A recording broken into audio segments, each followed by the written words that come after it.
Bismillahirrahmanirrahim. Assalamualaikum warahmatullahi wabarakatuh. Innal hamdalillah nahmaduhu wa nasta'inuhu wa nastaghfiruhu wa na'udzu billahi min syururi anfusina wa min sayyiati a'malina may yahdihillahu fahuwal muhtadi wa may yudlilhu fala hadiyalah. Asyhadu an la ilaha illallah wa asyhadu anna Muhammadan abduhu wa rasuluh. Allahumma shalli wa sallim ala sayidina Muhammadin wa ala alihi wa ashabihi wa mawala. Rabbi israh li sadri wa yassir li amri wahlul 'uqdatam min lisani yafqahu qawli. Allahumma anfa'na bima 'allamtana wa 'allimna ma yanfa'una wa zidna ilman wa ba'd. Jamaah sekalian yang mudah-mudahan dirahmati Allah Subhanahu wa taala. Alhamdulillah di kesempatan malam ini kembali kita dimudahkan oleh Allah Subhanahu wa taala untuk duduk bersama dalam rangka tawasaw bil haqqi tawasaw bis sabar. Mudah-mudahan duduknya kita dicatat sebagai amal soleh di sisi Allah Subhanahu wa taala. Salawat dan salam mudah-mudahan tercurahkan kepada Nabiullah Muhammad sallallahu alaihi wasallam, kepada keluarga beliau, sahabat beliau, dan siapa saja yang istiqomah di atas petunjuk Rasulullah sallallahu alaihi wasallam. Kita berdoa kepada Allah, mudah-mudahan kita termasuk mereka yang diberi kemampuan untuk bisa istiqomah menapaki petunjuk Rasulullah sallallahu alaihi wasallam. Jamaah sekalian, mudah-mudahan bapak-bapak, ibu-ibu gak bosan ketemu saya. Habis tadi malam ketemu lagi ya. Ini cuma suaranya agak habis ini karena tadi pas demo solidaritas untuk India, awalnya itu yang hadir hanya beberapa ustadz, 1 dan 2 saya sama Ustadz Arifin. Saya disuruh orasi kedua. Saya khawatir kalau saya perpendek orasinya bubar acaranya ya. Akhirnya saya orasi, tak tengok ke belakang belum ada ustadz yang datang. Tambah lagi tak tengok belum ada yang datang gitu ya. Setelah sekian menit baru ustadz-ustadz pada datang, baru saya berhenti. Akhirnya suara saya lost habis ya. Jamaah sekalian yang mudah-mudahan dirahmati Subhanahu wa taala, kita masih pada bagaimana Rasulullah sallallahu alaihi wasallam membangun komunikasi dengan istri-istri beliau sehingga tercipta keluarga yang betul-betul samara, sakinah, mawaddah warahmah. Tercipta sebuah keluarga yang saling dukung-mendukung dalam kebaikan. Maka di sini kita akan menyampaikan beberapa hal. Yang poin yang ingin sampaikan di sini, yang pertama jemaah sekalian, Rasulullah Shallallahu Alaihi Wasallam adalah orang yang sangat mencintai istrinya. Sebagai bukti cinta beliau adalah beliau sangat menghormati teman-teman istrinya. Jemaah sekalian, jadi ternyata bukan sekedar istrinya yang dihormati, tapi siapa? Teman-teman istrinya beliau juga hormati. Beliau beliau lembut kepada mereka dan berperilaku baik. Ini salah satu cara untuk menunjukkan cinta kita kepada orang yang kita cintai adalah apa? Berperilaku baik kepada orang yang dicintai oleh orang yang kita cintai. Sebagaimana kalau kita ingin berbuat baik kepada kedua orang tua kita yang telah wafat, maka salah satu caranya adalah kita memperbaiki hubungan mereka, memperbaiki hubungan kita dengan sahabat-sahabat mereka yang masih hidup. Ini diantara cara untuk memperbaiki hubungan kita dengan keluarga kita atau kedua orang tua kita yang telah meninggalkan kita. Nah, sama jamaah sekalian. Baik ketika semasa hidup, istri-istri beliau masih hidup, Rasulullah Shallallahu Alaihi Wasallam membangun komunikasi yang baik dengan teman-teman istri beliau. Apalagi ketika istri beliau telah wafat, Rasulullah Shallallahu Alaihi Wasallam tetap membangun komunikasi yang baik kepada teman-teman almarhumah, teman-teman istrinya yang telah wafat. Sebagai sebuah contoh jemaah sekalian, kepada yang masih hidup, suatu waktu Rasulullah Shallallahu Alaihi Wasallam masuk ke rumahnya Aisyah radhiyallahu anha. Beliau ketuk pintunya, Assalamualaikum warahmatullahi wabarakatuh. Bukan salam Pancasila ya, Assalamualaikum ya. Akhirnya dibukakanlah pintu oleh Aisyah radhiyallahu anha. Ternyata di dalamnya lagi rame. Kenapa? Aisyah sedang main-main sama teman-temannya. Maklum usianya Aisyah kan usia anak-anak ya. Nah, sedang main sama teman-temannya. Rasulullah SAW melihat hal itu, beliau pun mengatakan, ya Aisyah, kau masih ingin main sama teman-temanmu? Iya ya Rasulullah. Kalau begitu lanjutkan, saya tunggu di luar. Masalah muslimin, jadi Nabi Muhammad itu sangat baik perilaku kepada teman-teman istri Rasulullah Sallallahu Alaihi Wasallam. Ini ketika istri beliau telah wafat, salah satunya Khadijah radhiyallahu anha, Rasulullah SAW pun pernah berbuat tetap memperlakukan baik para sahabat Khadijah radhiyallahu anha. Pernah suatu waktu, ini ceritanya Aisyah radhiyallahu anha, Rasulullah Shallallahu Alaihi Wasallam ditemui oleh seorang wanita tua, dan saat itu Rasulullah sedang berada di rumahnya Aisyah radhiyallahu anha. Kemudian Rasulullah bertanya kepada wanita ini, wahai ibu siapa namanya? Dia mengatakan, "Ya Rasulullah, ana Jatsatsah al-Muzanniyah." Ya Rasulullah, saya adalah al-Jassasah al-Muzanniyah. Secara bahasa, al-Jassasah artinya apa? Pemalas, orang yang tidak kreatif kalau bahasanya kita sekarang. Nabi Muhammad SAW pun mengatakan, "La, bal anta al-Hassanah." Enggak, kamu adalah al-Hassanah, orang yang rajin suka berbuat baik. Diganti sama Nabi. Nah, jemaah sekalian, setelah itu Rasulullah SAW bertanya apa kebutuhannya. Perempuan tua ini menyampaikan beberapa kebutuhannya kepada Rasulullah SAW. Kemudian Rasulullah bertanya tentang kondisinya, dia pun menjawab sangat baik. Dan cara Nabi Muhammad berkomunikasi dengan wanita tua yang asing di mata Aisyah ini begitu baik sekali, lembut dan sopan. Setelah Nabi Muhammad komunikasi lancar, ya ngobrol-ngobrol, perempuan ini pergi. Lalu Aisyah radhiyallahu anha bertanya, "Ya Rasulullah, itu siapa? Kok Anda berbuat baik sekali pada orang tersebut?" Dia mengatakan, "Iya Aisyah, sesungguhnya orang ini temannya Khadijah. Dia pernah menemui aku dan Khadijah semasa Khadijah itu hidup. Sungguh termasuk di antara iman adalah baiknya hubungan." Sekali lagi, termasuk di antara tanda baiknya iman adalah baiknya hubungan kita dengan sesama manusia. Masyarakat muslimin, dari kisah ini ada banyak hal yang bisa kita ambil. Poin intinya tadi, Rasulullah SAW tetap membangun hubungan yang baik dengan teman-teman istri beliau, hatta istri beliau itu tersebut telah wafat. Masyarakat muslimin, ini diantara cara menyenangkan istri-istri kita. Hal yang sama tentu kepada ibu-ibu juga justru lebih wajib lagi. Di antara cara Anda menghormati suami Anda adalah apa? Kalau seandainya suami Anda ada tamu dari kalangan teman-temannya, perlakukanlah yang baik dengan cara apa? Memasakkan makanan yang baik, menghormati tamu tersebut, tentu dalam hal-hal yang masih diperbolehkan oleh syariat, tidak bersepi-sepian atau tidak melanggar batas syariat tentunya. Nah, jamaah sekalian, yang mudah-mudahan dirahmati Allah Subhanahu wa taala. Yang kedua, di antara perkara yang bisa kita ambil dari diskusi Rasulullah SAW dengan sahabatnya Khadijah ini adalah apa? Rasulullah sangat senang kalau orang tersebut namanya baik. Jadi kalau nama tersebut kurang baik, sebaiknya diganti, jangan segan-segan. Jangan segan-segan. Namanya Al-Jassasah, yaitu orang yang pemalas, diganti oleh Nabi Muhammad dengan apa? Al-Hassanah, orang yang suka berbuat baik dan orang yang sangat rajin sekali. Nah, masyarakat muslimin, maka kita kalau punya nama tersebut kita ganti dengan nama yang baik.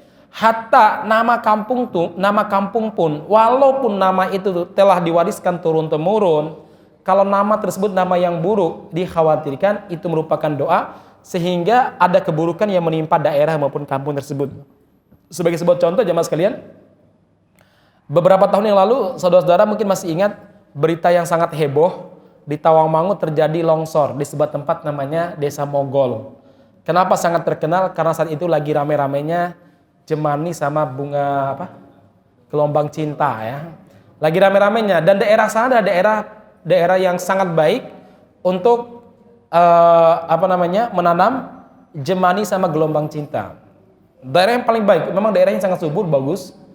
Nah, jemaah sekalian, terjadi longsor ya. Longsor sehingga ada beberapa rumah yang ditimbun, sekaligus orang di rumah tersebut meninggal. Masih ingat nggak beberapa tahun yang lalu sempat ramai itu kan?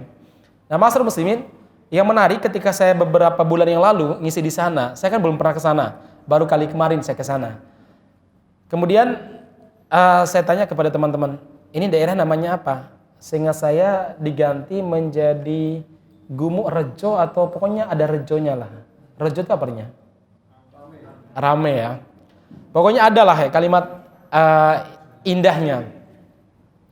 Kemudian setelah saya dengar cerita orang-orang di situ, saya bilang, dulu saya pernah dengar bahwa ada kampung namanya Mogol, kejadian yang sama. Lah Ustaz, kampung Mogol itu ini Ustaz, sudah kita ubah namanya.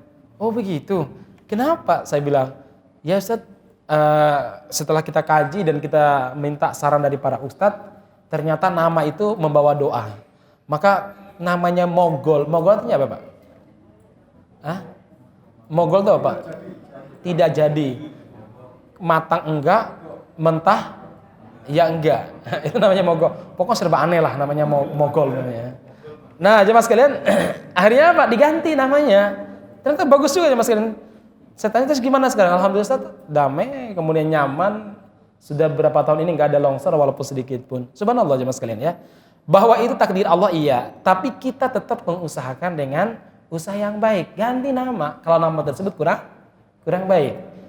Jadi bapak-bapak coba lihat namanya kira-kira bagus nggak sekarang dalam doanya misalkan ya. Nah, ketika Anda melihat bahwa nama Anda kurang baik, nggak apa-apa dipanggil dengan Abu siapa gitu ya. Nah, inilah yang dilakukan oleh Rasulullah SAW kepada sahabat-sahabat beliau. Baik, jemaah sekalian, itu yang pertama di antara cara Nabi Muhammad itu membangun komunikasi dan membangun interaksi dengan istri-istri beliau, menghormati teman-teman istrinya. Coba kita praktekkan.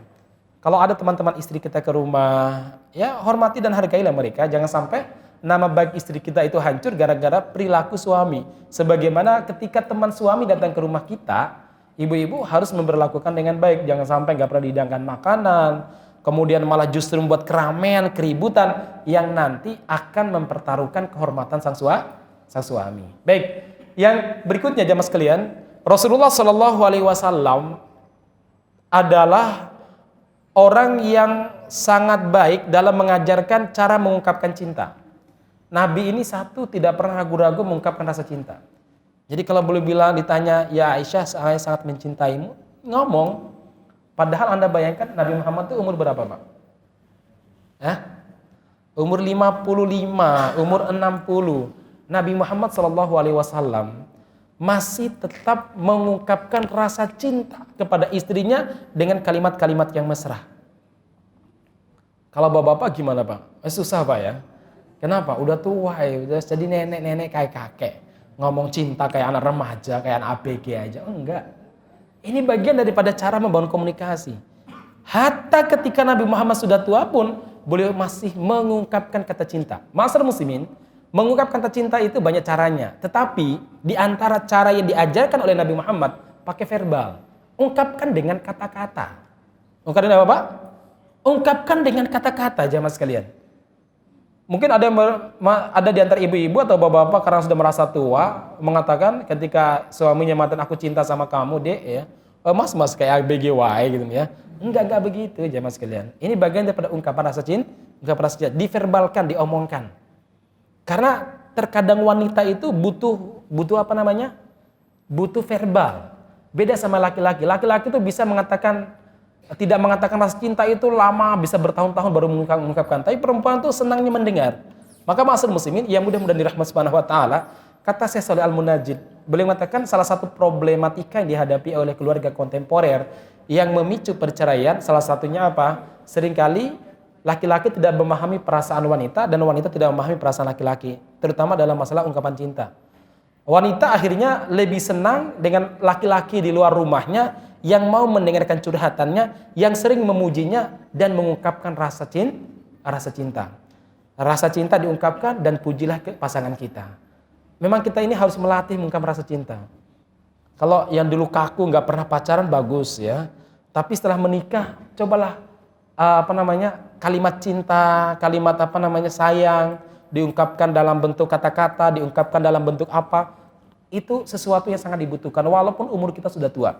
Ma'asyiral muslimin yang mudah-mudahan dirahmati Allah Subhanahu wa taala, Rasulullah kata Aisyah radhiyallahu anha sering mengucapkan rasa cinta kepada istri-istri beliau padahal umur Nabi sudah kakek. Umur Nabi Muhammad sudah usia kakek.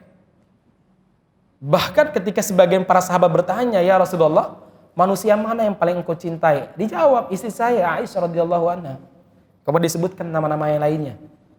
Nah, ma'asyiral muslimin yang mudah-mudahan dirahmati Allah Subhanahu wa taala, ini Rasulullah sallallahu alaihi wasallam. Terkadang jamaah sekalian, Rasulullah sallallahu alaihi wasallam mengungkapkan rasa cintanya dengan cara apa? Mencium istri beliau. Bahkan disebutkan Nabi Muhammad tidak keluar rumah kecuali mencium dulu istrinya, walaupun itu pergi sholat. Mungkin dalam kehidupan kita memperlakukan pasangan kita seperti itu saat kita ini mau berangkat ke daerah yang jauh.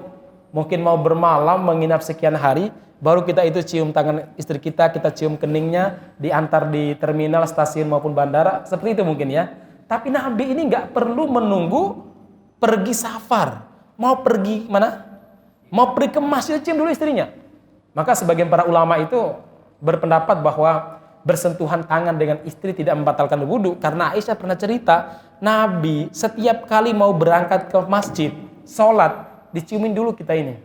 Ya, dicium dulu istrinya. Masya Allah. Bapak-bapak gimana Pak? Ya. Susah Pak ya? Udah jadi kakek ya? Ya. Baik. Malah pernah di perang ya? Baik. Nggak usah lah ya. Nah, jemaah sekalian, ini sekali lagi, terutama yang masih muda, apalagi yang sudah tua, maksudnya muslimin, mencium istri bagian daripada ungkapan rasa cinta. Bagian daripada ungkapan rasa cinta. Bahkan ketika puasa pun Nabi Muhammad SAW terkadang mencumbui istrinya. Cuma kata Aisyah radhiyallahu anha, Nabi Muhammad tuh berani mencumbui istrinya pada siang hari bulan Ramadan. Kenapa? Beliau adalah orang yang paling amlak, orang yang paling mampu mengendalikan nafsunya. Sementara kalian susah. Ya, makanya dulu ada salah seorang pemuda masih teenagers bertanya sama Rasulullah, "Ya Rasul, bolehkah seorang laki-laki mencumbui istrinya di siang hari bulan Ramadan?" Nabi Muhammad melihat, kita masih semangat-semangatnya ini, enggak boleh kata Nabi. Kemudian ada peristiwa berikutnya, orang tua, udah kakek-kakek, udah ake-ake, datang bertanya kepada Nabi, pertanyaannya sama. Nabi Muhammad melihat orangnya, udah tua ini, boleh kata Nabi. Kenapa terjadi perbedaan? Karena tadi ya, karena kondisi. Cuma Nabi Muhammad mengajarkan untuk berperilaku baik kepada mereka dengan ungkapan rasa cinta. Masyarakat muslimin, ya mudah-mudahan dirahmati Subhanahu wa taala, mengungkapkan secara verbal, kemudian mencium istri, ini bagian daripada mengungkapkan rasa cinta, termasuk kepada anak-anak. Nanti saya akan cerita di sini nanti ya. Ada ada beberapa peristiwa di sini nanti. Yang kedua jemaah sekalian, terkadang dengan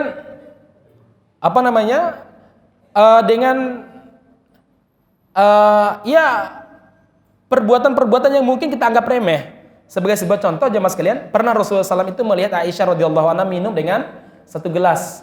Lalu Rasul mengatakan, mengambil gelas sisa Aisyah, mengatakan, "Ya Aisyah, tadi bibirmu sebelah mana?" "Di sini ya Rasul." Kemudian beliau minum air dari gelas tersebut, menempelkan bibirnya di tempat di mana Aisyah radhiyallahu anha menempelkan bibirnya ketika minum di gelas tersebut. Ungkapan rasa cinta jemaah sekalian. Sekali lagi, jangan malu-malu mengungkapkan rasa cinta. Karena cinta itu perlu diungkapkan. Jangankan kepada istri kita, kepada orang lain yang bukan istri kita, maksudnya sesama muslim, kita kan boleh mengungkapkan rasa cinta karena Allah, tentunya sesama jenis ya. Kalau lawan jenis sebenarnya boleh, cuma nanti beda persepsinya. Nah jemaah sekalian, itu saja kita diharuskan untuk diungkapkan. Nabi Muhammad SAW pernah bersabda, "Siapa di antara kalian yang mencintai saudaranya karena Allah, maka hendaklah dia mengungkapkannya." Perlu diungkapkan. "Aku mencintaimu karena Allah."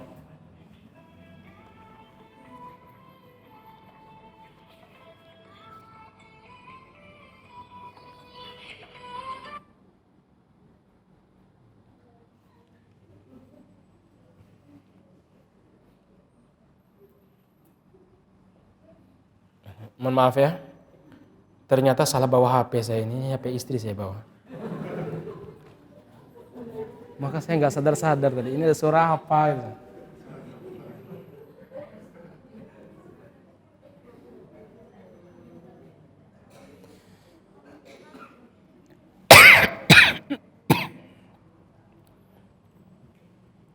Baik masyarakat muslimin, kita lanjutkan lagi. Rasulullah SAW sekali lagi mengungkapkan cintanya itu kepada pasangannya dengan berbagai macam cara. Nah jemaah sekalian, terkadang beliau ini bersikap manja sebagai bentuk rasa cintanya kepada istrinya. Apa itu? Beliau kadang disuruh untuk nyisir rambut. Ya kadang minta kepada Aisyah untuk menyisir rambutnya. Kemudian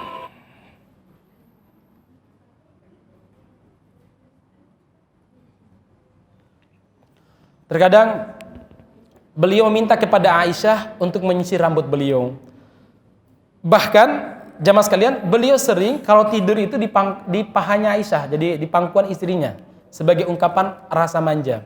Ternyata hal-hal seperti ini kita anggap tabu atau remeh, itu memberikan dampak yang luar biasa.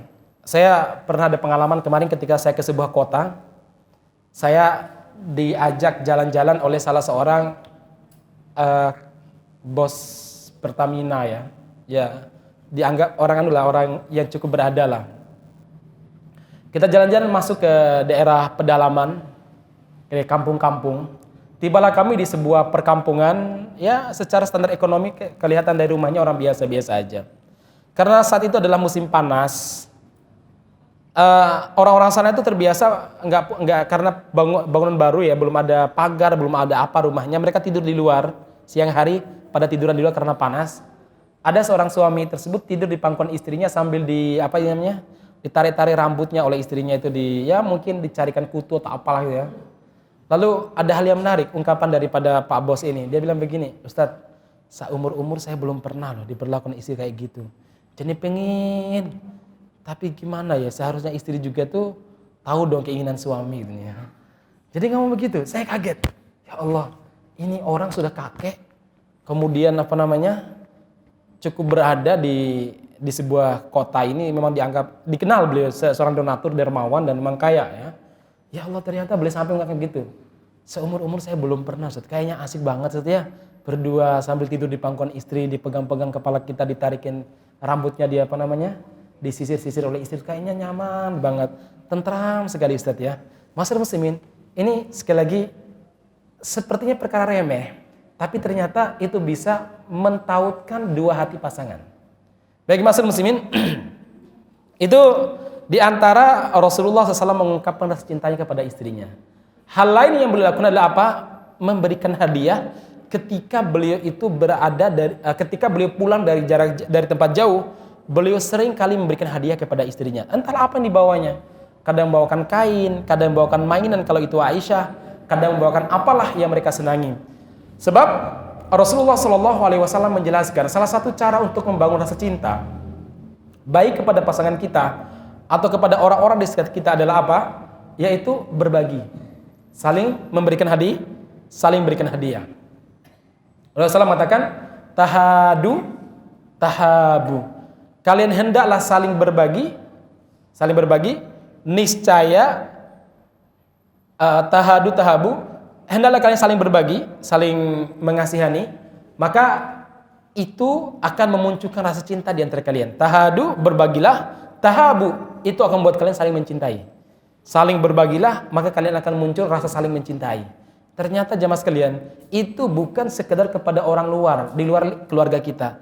Justru yang paling layak mendapatkan ungkapan rasa cinta dengan cara berbagi atau dengan cara memberi hadiah adalah orang-orang yang sangat dekat dengan kita, salah satunya apa? Pasangan kita.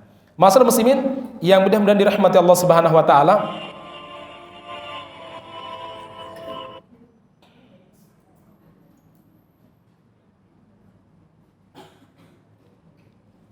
Assalamualaikum. Iya, ini itu dibawa sama Abah. Abah di Manahan.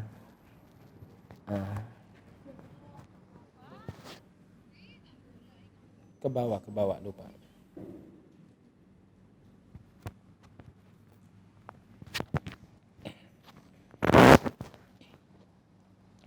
Tadi ke susu ya, sehingga bawa HP juga. Baik jemaah sekalian, yang berikutnya sudah beberapa hal. Di antara ungkapan cinta Rasulullah SAW kepada istrinya adalah apa? Ketika tidur, beliau ini tidak pernah tidur sendirian, kecuali tidur seranjang dan satu selimut dengan istrinya. Mungkin bagi kita sesuatu yang aneh. Kalau hal seperti diungkapkan, itu kayaknya mungkin aneh ataupun tabu. Tidak, ini perlu kita ceritakan. Kenapa? Karena ada juga pasangan antara kamar suami dengan kamar istrinya itu beda. Antara ranjang suami dengan ranjang suaminya beda. Itu banyak loh kejadian. Bahkan beberapa kali kita dicurhatin sama ibu-ibu maupun bapak-bapak yang mereka ini jarang sekali tidur seranjang. Ya. Lah terus gimana? Saya pernah nanya, saya kaget malah. Kami beda kamar, Ustaz. Jadi ada ternyata suami istri itu beda kamar. Ya. Ada juga satu kamar tapi beda ranjang, beda kasur. Jadi kamar itu ada 2 kasur. Jadi suami punya cara tidur sendiri yang tidak ingin diganggu-gugat sama istrinya. Sebagaimana istri juga punya cara tidur sendiri yang tidak ingin diganggu sama suaminya. Ini kacau ya. Nah, ma'asyiral muslimin yang mudah-mudahan dirahmati Subhanahu wa taala, Aisyah radhiyallahu anha pernah mengatakan, kami bersama dengan Rasulullah sallallahu alaihi wasallam selalu tidur dalam satu selimut. Bahkan ketika Nabi Muhammad sallallahu alaihi wasallam melihat istrinya haid, beliau tetap tidur dalam satu selimut. Cuma saja Rasulullah SAW memerintahkan kepada istrinya untuk memakai pakaian dari pusar sampai ke lututnya, ya. Nah, sementara bagian atasnya terbuka, tetap dalam satu selimut.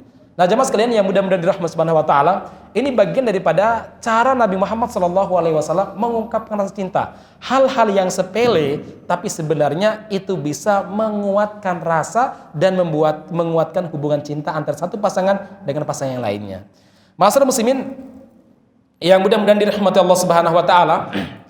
Kemudian yang keempat ataupun yang kelima, Nabi Muhammad SAW mengungkapkan rasa cinta kepada istrinya dengan cara apa? Beliau kadang mengajak mereka mandi bersama-sama dalam satu kolam, dalam satu bathtub mungkin kalau sekarang ya. Jadi ternyata di rumahnya Nabi Muhammad SAW itu ada kolam yang agak semacam bathtub ya, yang gede gitu ya.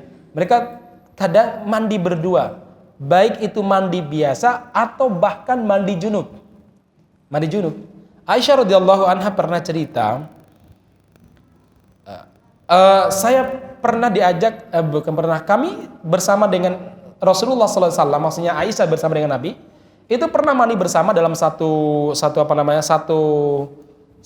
bathtub ya, satu kamar mandi ya. Nah, kami kadang berebut-rebutan gayung ya. Kadang Rasul yang megang gayungnya, kadang saya megang gayungnya. Kadang saya yang menyirami kepala Nabi, kadang Nabi yang menyirami kepala saya. Anda kebayang Pak, kalau itu dilakukan oleh pengantin baru yang umurnya baru 2 bulan pernikahan, mungkin wajar-wajar saja. Tapi Nabi Muhammad ini pengantin lawas, tetap beliau lakukan walaupun umur beliau sudah menginjak usia kakek. Kalau kita jarang mungkin Pak ya, di rumah baknya kecil Ustadz, nggak bisa mandi bareng gitu ya. Nah, sekali-kali ke hotel lah, kan ada kan beberapa hotel itu baknya besar, nggak mahal kok. Berapa 300.000 atau mungkin yang agak besar mungkin 500.000 per malam sesekali. Ma'asyiral muslimin mempraktekkan sunnah. Begitu ya pengantin baru ya. Sesekali mempraktekkan sunnah, mandi bersama dengan istri. Baik mandi biasa, hatta mandi junub. Kalau mandi junub Aisyah pernah cerita. Aisyah tuh kadang kalau cerita sampai detail banget nih ya. Kami ketika mandi junub, kami mandi dalam satu bak bersama dengan Nabi Muhammad SAW. Aku yang membersihkan kotoran yang ada pada beliau juga yang membersihkan kotoran junub yang ada pada saya. Ini cerita Aisyah radhiyallahu anha. Begitu mesrahnya, padahal Nabi Muhammad itu sudah jadi kakek. Ya. Kalau ibu-ibu membayangkannya setelah Ustaz udah tua gitu ya. Oh enggak juga ya. Baik, ya kalau enggak minimal ini sebagai sebuah pelajaran bagi anak-anak kita. Kita sampaikan kepada anak-anak kita. Kita sampaikan kepada cucu-cucu kita. Ma'asyiral muslimin, sekali lagi ini ungkapan cinta. Ini ungkapan cinta. Memang enggak selamanya verbal, tapi verbal itu harus. Nah, lebih daripada itu apa? Bagaimana mempergauli mereka? Ini bagian daripada Nabi Muhammad SAW mengungkapkan rasa cinta kepada mereka. Kemudian jemaah sekalian, di antara ungkapan rasa cinta Rasulullah SAW kepada istri-istri beliau adalah apa? Beliau sering memanggil istrinya dengan panggilan-panggilan yang paling mereka sukai. Jarang Nabi Muhammad langsung memanggil dengan nama aslinya.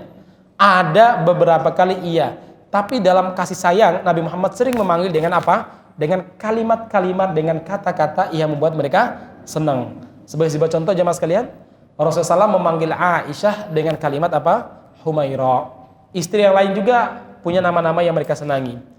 Nah, ma'asyiral muslimin yang mudah-mudahan dirahmati Subhanahu wa taala, Imam Qadhi bin Iyad rahimahullah beliau berkata, memberikan nama seperti ini, yaitu nama-nama khusus kepada istri dengan nama-nama yang dia cintai, misalkan si putih, si mancung atau apalah bahasanya, ternyata menunjukkan rasa cinta dan kasih sayang kepadanya. Jangan pernah menyebut istri ataupun pasangan kita dengan ungkapan-ungkapan yang sangat buruk sekali. Contoh, menyebutnya gendut ya, nggak boleh jangan sekalian. Hitam manisku ya, hitam manisku ya. Jadi itu 2 kalimat, hitam sama manis. Hitam tuh nggak enak, manis tuh enak ini ya. Kenapa nggak sebut manisku aja gitu ya? Masalah muslimin yang mudah-mudahan dirahmati Subhanahu wa taala, jangan pernah kita mengungkapkan kalimat-kalimat yang menyakitkan hati mereka, apalagi dengan kalimat yang seperti kebun binatang. Itu kan ada juga pasangan tuh kalau udah marah, semua jenis hewan yang ada di kebun binatang tuh muncul di rumah itu ya. Nah, masalah muslimin yang mudah-mudahan dirahmati Subhanahu wa taala, ini poin yang berikutnya, sebutlah dan panggillah nama pasangan kita dengan nama-nama yang indah, nama-nama yang mereka sukai. Apalah, mau papa atau apalah. Jangan orang kota misalkan manggil mbok, apalagi ya, mak. Baik, masalah muslimin. Baik, itu beberapa cara Nabi Muhammad SAW mengungkapkan rasa cintanya kepada pasangan beliau sebagai salah satu cara berkomunikasi dan membangun interaksi yang baik dengan pasangan-pasangan beliau. Hal-hal seperti ini mungkin kita anggap sebagai perkara-perkara yang remeh, tapi yakinlah ini perkara-perkara yang betul-betul sangat penting dalam membangun hubungan kita dengan pasangan kita. Masyarakat muslimin, selanjutnya Nabi Muhammad SAW sering mengajak istrinya ke tempat-tempat umum. Di situ mereka mendapatkan pengalaman-pengalaman yang baru. Jadi biar istri itu nggak di rumah saja, karena kebiasaan orang-orang Arab dulu yang namanya istri itu di rumah, sehingga sumpek ya di rumah, sampai apapun cuma di rumah. Berbeda dengan Rasulullah SAW sering mengajak istrinya ke tempat-tempat umum. Di situ mereka bisa belajar bagaimana berkomunikasi dan bisa belajar untuk melihat lingkungan di sekitarnya. Di antaranya apa? Nabi Muhammad SAW mengajak istrinya itu ke masjid. Jadi bareng-bareng ke masjid, tawarkanlah sesekali bapak-bapak ini saat mau berangkat ke masjid, tawarkanlah kepada istri kita untuk berangkat ke masjid. Memang saya merasakan kalau anak-anak masih kecil itu agak berat sekali, apalagi kalau di rumah nggak ada yang rewang, itu agak berat. Tetapi itu bisa diatur dengan komunikasi yang baik. Misalkan sudah diatur, nanti kita titipkan titip anak ke rumah ibu misalkan, atau ibu mertua, nanti kita ngaji bersama sesekali, nggak masalah, ma'asyiral muslimin. Biar mungkin tidak terlalu merepotkan saat pengajian. Nah, yang kedua, Rasulullah SAW sering mengajak istrinya ke tempat walimahan. Cuma tentu Nabi Muhammad SAW ketika mengajak istrinya ke tempat walimahan tetap menganjurkan dan mensyaratkan istri-istrinya itu untuk tetap pakaian syar'i. Enggak kemudian saat walimahan itu beda saat pengajian. Seharusnya saat pengajian dengan saat walimahan itu ya sama saja pakaiannya. Tapi terkadang dalam kehidupan kita saat walimahan itu rodok terlalu pamer, terutama ibu-ibu ya. Nah, kalau bapak-bapak mungkin saat pengajian dengan saat walimahan sama aja kan pakaiannya ya. Cuma ibu aja yang malu mungkin ya, Pak mau ganti ini ya. Nah, masalah muslimin, jadi sekali lagi Rasulullah SAW mengajak istrinya itu untuk menyaksikan walimahan. Anas bin Malik radhiyallahu anhu pernah mengatakan, Rasulullah SAW memiliki seorang tetangga yang berketurunan Persia dan ahli dalam memasak sup. Dia telah memasak kuah sup yang enak untuk Rasulullah SAW. Kemudian dia ini mengundang Nabi Muhammad untuk makan ke rumahnya. Ini kalau ini walimah, bukan walimatul urus. Kalau apalagi walimatul urus ya. Ini walimah biasa aja, mungkin diundang makan. Namanya juga walimah kan, pesta kalau walimah itu.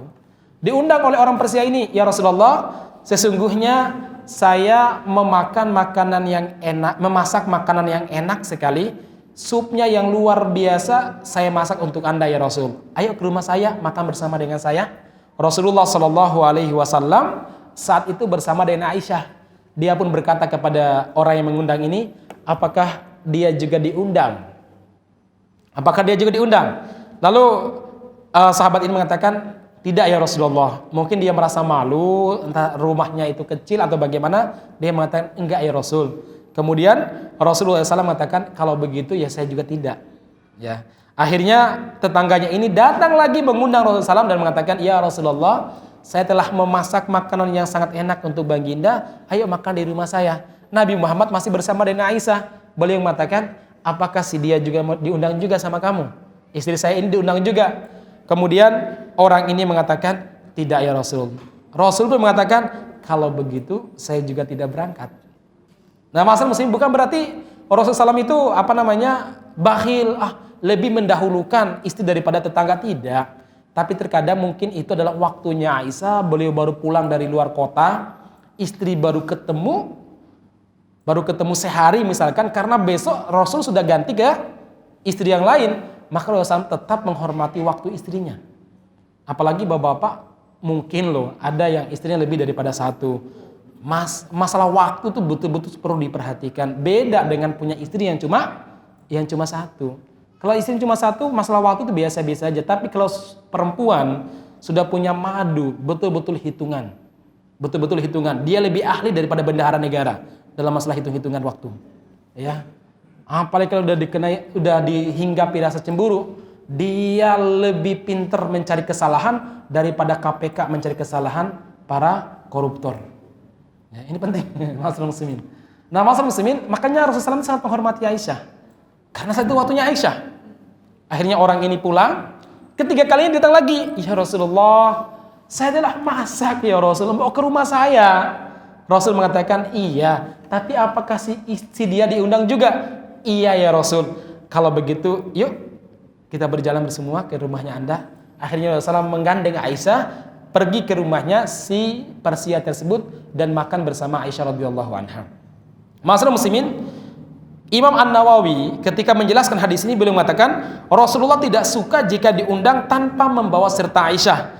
Hal ini menunjukkan perlakuannya yang baik dan bagaimana beliau menjaga hak-hak dalam kehidupan rumah tangga serta berinteraksi dengan para istrinya dengan akhlak yang paling baik. Maksudnya apa? Haknya tadi terutama hak waktu. Maka saya juga kadang memperlakukan seperti itu. Misalkan baru pulang dari luar kota, ternyata ada undangan. Jadi kan biasanya liburnya cuma hari Ahad, kita kan satu Ahad. Baru pulang dari luar kota hari Jumat, mau keluar kota lagi hari Sabtu malam. Biasanya saya ngomong sama panitia, Mas, saya mau ngajak istri saya sama anak saya. Paling saya ajak yang kecil aja sih, yang besar-besar titip ke rumah neneknya. Boleh nggak Mas? Alhamdulillah teman-teman selalu paham. Siap Ustadz, ya boleh silakan. Kenapa demikian? Karena kita melihat hak istri kita. Kalau kita baru pulang berangkat lagi, besoknya pulang berangkat lagi, tentu sesoleh-solehanya wanita tetap protes dan merasa tidak diperlakukan adil oleh suaminya. Nah, Rasulullah SAW sebagai contoh yang luar biasa. Apalagi sekali lagi istri-istri Nabi itu dapat jatah waktu itu nunggu 9 hari baru dapat jatah. Maka Nabi Muhammad SAW itu sangat luar biasa dalam masalah ini. Mungkin kelihatan pelit, tapi beliau sangat menjaga perasaan-perasaan istri beliau. Nah, masyarakat muslimin yang mudah-mudahan dirahmati Allah Subhanahu wa taala, selanjutnya Rasulullah Shallallahu alaihi wasallam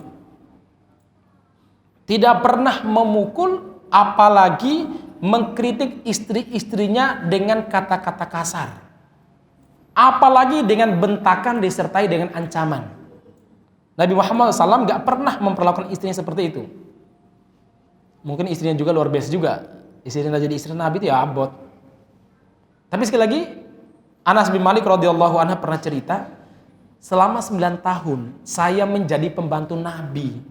Saya belum pernah Nabi Muhammad mengatakan apalah bahasanya dengan suara yang keras di rumah tangga beliau. Dan saya gak pernah mendengar Rasulullah SAW mengkritik istrinya dengan cara begini, misalkan ya, Mbok Aisyah kamu begini toh, atau coba kamu begini, pasti begini, nggak pernah. Tapi beliau kalau ada kesalahan-kesalahan istrinya, beliau itu memberikan contoh, misalkan bagaimana mencuci pakaian, beliau berikan contoh, bagaimana membuat minuman untuk beliau berikan contoh, sehingga istri-istrinya pun tanggap. Nah, yang susah itu adalah apa? Suami memberikan contoh, tapi pasangannya nggak bisa tanggap. Ini agak susah memang ya, perlu ngomong terus terang kadang.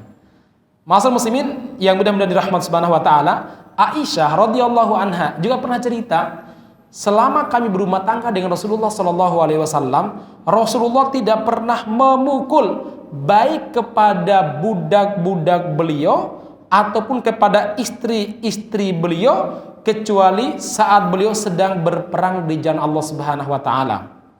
Nah, jemaah sekalian, yang mudah-mudahan dirahmati Allah Subhanahu wa taala, ini penting, jangan sampai mengeluarkan kata-kata yang merusak rasa mereka atau yang membuat mereka ini sakit hati yang luar biasa, apalagi dikata-katakan dengan kata-kata yang buruk sekali.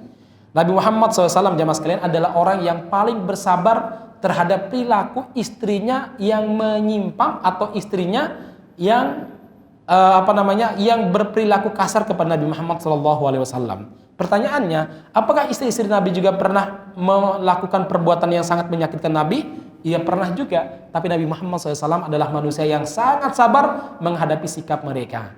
Maka beliau pernah ngomong kepada para sahabat, khairukum li ahli, sebaik-baiknya kalian adalah orang yang paling baik kepada istrinya, kepada pasangannya, kepada keluarganya. Wa ana khairukum li ahli, dan aku adalah orang yang paling baik dalam mempergauli istri-istri saya. Masyaallah muslimin yang mudah-mudahan dirahmati Allah Subhanahu wa taala. Kalau ada yang bertanya, Ustadz, kalau begitu nggak boleh mukul sama sekali. Mukul itu boleh. Sekali lagi, Nabi Muhammad memperbolehkan untuk memukul istri, tapi Nabi Muhammad tidak pernah memukul istrinya. Nabi Muhammad SAW memperbolehkan seorang suami untuk menegasi istri ya dengan kalimat yang tegas, tapi Nabi Muhammad belum pernah melakukan hal itu. Kenapa? Beliau mencoba untuk selalu berbuat baik kepada mereka dan bersabar terhadap apa yang mereka lakukan.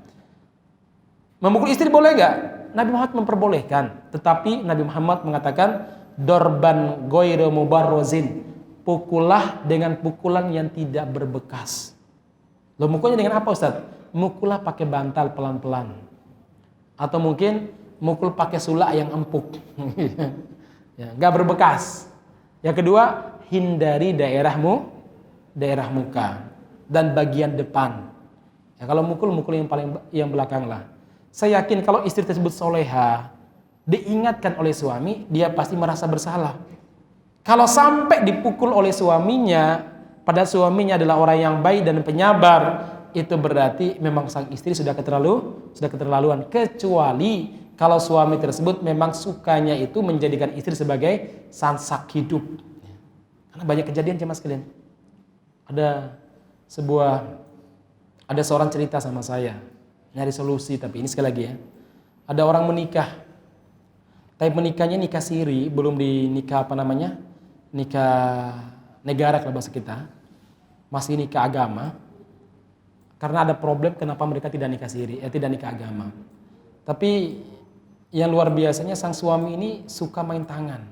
Sang istri udah nggak sabar banget, pingin mengajukan cerai tapi bingung kemana mau hulu, karena nggak punya surat-surat nikah. Ternyata jemaah sekalian, surat nikah itu memang bukan kewajiban dalam agama, tapi itu bagian daripada cara memenuhi hak-hak pasangan kita. Itu penting.